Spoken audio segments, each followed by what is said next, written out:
Hello, Mark. My name is Winnie. My student number is S044121, and I'm going to read Pay Attention to Penguins from the Boersma, and I'm a sophomore major in English. I want to talk about penguins today, but first I want to start by saying that we need a new operating system for the oceans and for the earth. When I came to the Galapagos 40 years ago, there were 3,000 people that lived in the Galapagos. Now there are over 30,000. There were 2 jeeps on Santa Cruz. Now there are around 1,000 trucks and buses and cars there. So the fundamental problems that we face are overconsumption and too many people. It's the same problems in the Galapagos, except obviously it's worse here in some ways than other places, because we have only doubled the population of the Earth since the 1960s, a little more than doubled, but we have 67 billion people in the world, and we all like the custom. And one of the major problems that we have is our operating system is not giving us the proper feedback. We are not paying the true environmental cost of our actions. And when I came at age 22 to live on Ferdinand, let me just say that I had never come before. I had never lived alone for any period of time, and I've never slept with sea lions snoring next to me all night. But moreover, I've never lived on an uninhabited island. Punta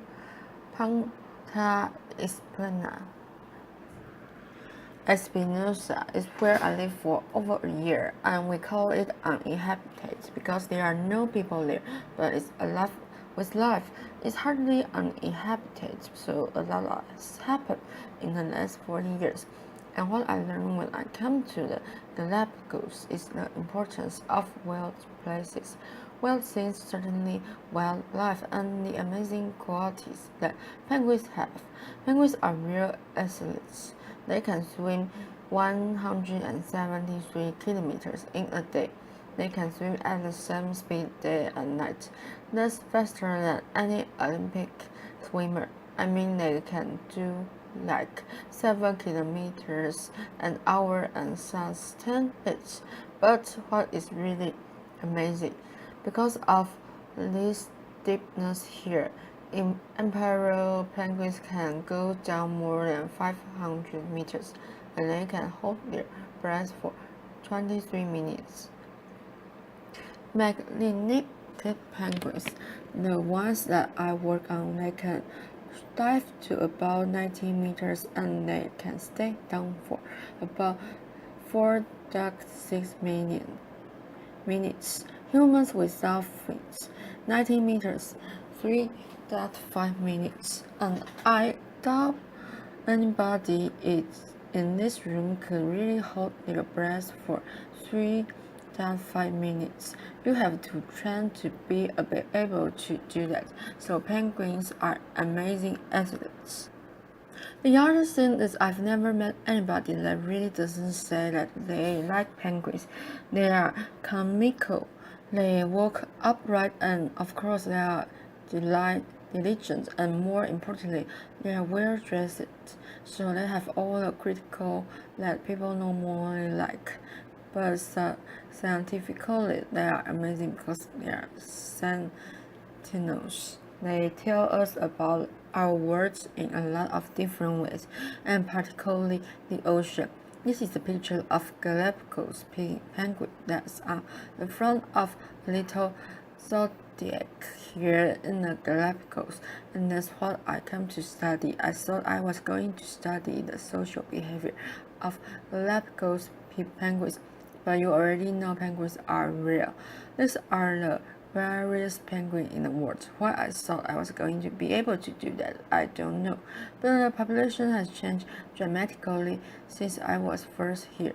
When I count penguins for the first time and tried to do a census, when we just counted all the individual beaks that we could around all these islands. We counted around 2,000, so I don't know how many penguins there really are, but I know I can count 2,000. If you go and do it now, the nation parks counts about 500, so we have a quarter of penguins that we did 40 years ago. And this is true of most of our living systems. We have less than we had before, and most of them are in very steep decline. And I want to just show you a little bit about why. Bearing. That's a penguin bearing to tell you that it's important to pay attention to penguins. Most important of all, I didn't know what that was the first time I heard it. And you can imagine sleeping on Fresnea. So your first night there are you hear this lonesome, painful call. I fell in love, penguins and it certainly has changed the rest of my life. What I found out I was studying is really the difference in how the Galapagos changes. The most extreme variation. You have heard about this El Ninos, but this is the extreme that penguins all over the world have to adapt to. This is a cold water event called La Nina. Where it's blue and it's green, it means the water is really cold, and so you can see the current coming up. In this case, the Hampton current that comes all the way out the Galapagos Islands, and the steep undersea current, the Cornwall currents that upwells around the Galapagos, that brings all the nutrients. When this is caught in the Galapagos, it's rich and there's plenty of food for everyone. When we have extreme El Nino events, you see all this red and you see no green out of here around the Galapagos. That means that there's no upwelling and there's basically no food. So it's a real disaster for not only the penguins and the sea lions and the marine iguanas, since die when there's no food. But we didn't even know that I found the Galapagos when I went to study penguins, and you can imagine being on island hoping you're going to see penguins and you're in the middle of an El Nino event. There are no penguins. They are not breeding. They are not even around. I studied marine iguanas at that point, but this is a global phenomenon. We know that. And if you look along the coast of Argentina, where I work now, at a place called Tambo, the largest Magellanic penguin colony in the world down here about 44 degrees south latitude, you see that there's great variation here. Some years the cold water goes all the way up to Brazil, and other years in these La Nina years it doesn't. So the oceans don't always act together, they act differently, but that is the kind of variation that penguins have to live with, and it's not easy. So when I went to study the Magellanic penguins, I did not even have any problems. There were plenty of them. This is a picture of Punta Tambo in February showing all the penguins along the beach. I went there because the Japanese wanted to start harvesting them and turning them into high-fashion golf gloves, protein and oil. Fortunately, nobody has harvested any penguins, and we are getting over 100,000 tourists a year to see them. but population is declining and is declined very substantially, about 21% since 1987. When I started this surveys, in terms of number of active nests, here you can see where Panta Tombo is, and they bring in incredibly dense colonies. We know this because of long-term science, because we have long-term studies there, and science is important to inform decision makers and also in changing how we do and knowing the direction of change that we are going in. And so we have this penguin project. The Wildlife Conservation Society has funded me, along with a lot of individuals over the last 27 years, to be able to produce these kinds of maps. And also we know that it's not only Galapagos penguins that are in trouble, but Magellanids, and many other species of penguins, and so we have started a global penguin society to try to focus on the real plight of penguins. This is one of the plights of penguins. Oil population. Penguins don't like oil and they don't like to swim through oil. The nice thing is if you look down here in Argentina, there's no surface oil population for this composite map. But in fact, when we went to Argentina, penguins were often found totally covered in oil, so they were just minding their own business. They ended up swimming through ballast water that had oil in it because when tankers carry oil, they had to have ballast at some point. So when they are empty, they have the ballast water in there. When they come back, they actually dump this oily ballast water into the ocean. Why do they do that? Because it's cheaper, because they don't pay the real environmental costs. We really don't. We usually don't, and we want to start getting the accounting system right so we can pay the real cost. At first, the Argentine government said no, there's no way you can find oil penguins in Argentina. We have laws and we can't have illegal dumping. It's against the law. So we end up spending 9 years convincing the government that there were lots of oiled penguins. In some years, like this year, we found more than 80% of the adult penguins dead on which were covered in oil. These little blue dots are the flagellates. We do this survey every March, which means that they are only in the environment from January until March. So maybe 3 months at the most that they could get covered in oil. And you can see, in some years over 60% of the flagellates were oiled. Eventually, the government listened and amazingly, they changed their laws.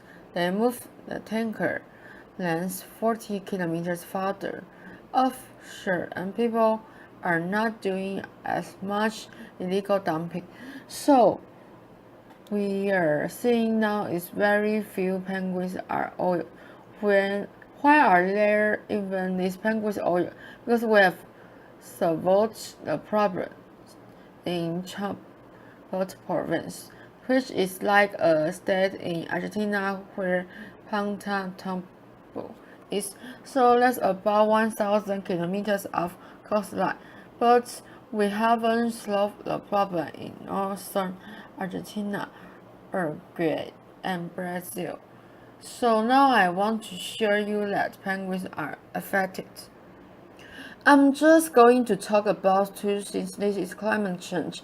Now this has really been a fun study because I put statistics on the back of these magnetic penguins. Try to convince donors to give you a couple $1,000 to glue a satellite tag on the back of the penguins.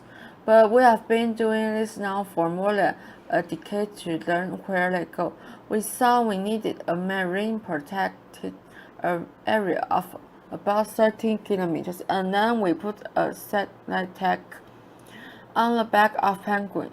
And what the penguin show us, and these are the little dots from where the penguins' position were for penguins in incubation in 2003. And what you see is more some of these individuals are going 800 kilometers away from their nest. So that means as their mate is sitting on the nest incubating the eggs. The other one is out there for aging, and the longer they have to stay gone, the worse condition the mate is in, the mate comes back. And of course, all of this then leads to a vicious cycle, and you can raise a lot of chicks. Here you see in 2003 there are all the dots of where the penguins are. They were raising a little over a half of chick. Here you can see in 2003 they raised almost 3/4 of a chick per nest. And you can see that they are closer to Panta Tobo. They are not going as far away. This past year in 2009, you can see that they are now raising about a fourth of a chick, and some of these individuals are going more than 900 kilometers away from their nest. So it's kind of you having a job in Chicago and then you get transferred to St. Louis, and your mate is not happy about this because you have got to pay airfare because you are gone longer. The same thing true for penguins as well, and they are going about on average now 40 kilometers farther than they did a decade ago. We need to be able to go get information out to general public, and so we started publication with the Society for Conservation that we think present cutting edge science in a new novel way, because we have reporters that are good writers that actually can distill the information and make it accessible to the general public. So if you are interested in cutting edge science and smarter conservation, you should join with our 11 partners, some of them here in this room, like the Nature Conservancy, and look at this magazine because we need to get information about conservation to the general public. Lastly, I want to say that all of you probably have had some relationships at some time in your life with a dog, a cat, some sort of pet, and you recognize that those are individuals, and some of you consider them almost part of your family. If you had a relationship with a penguin, you would see it in the same sort of way. They are amazing creatures that really change how you view the world because they are not that different from us. They are trying to make a living. They are trying to raise their offspring. They are trying to get on and survive in the world. This is Turbo the penguin. Turbo never been fed. He met and got his name because he started standing under my diesel truck, a Turbo truck. So we named him Turbo. Turbo has taken to knocking on the door with his bag with him, and he come in here. And I just wanted to show you what happened one day when Turbo brought in a friend. So this is Turbo. He's coming up to one of my graduate students and flip-petting, which he would do to female penguin. And you can see he's not trying to bite. This guy has never been in before and he's trying to figure out what is going on. What is the guy doing? This is really pretty weird, and you will see soon that my graduate student, and you see Turbo's pretty intent on his flipper pattern, and now he's looking at the other guy, saying, "You are really weird," and now look at least not friendly. So penguins really differ in their personalities, just like our dog and our cats. We are also trying to collect our information and become more technologically literate. So we are trying to put that in computers in the fields. And penguins are usually involved in helping us or not helping us in one way or another. This is a radio frequency ID system. You put a little piece of the ice in the front foot of penguin that has barcode, so it tells you that who it is. It walks over the pack and you know who it is. Okay, so here a few penguins coming in. See, this one's coming back to its nest. They are all coming in at this time. Walking across there, just kind of literally coming in. Here's a female that's in a hurry. She gets food. She's really rushing back because it's hot to try to feed her chicks. And then there's another fellow that will literally come back. Look how fat he is. He's walking back to feed his chicks. Then I realized that they are playing king of the box. This is my box up here, and this is the system that works. You can see these penguins. He goes over, he looks at those wires. Does not like that wire. He unblocks the wire. We have no idea left. So they really are pretty amazing creatures. Okay, most important thing is only you can change yourself and only you can change the world and make it better for people as well as penguins. So thank you very much. Applause.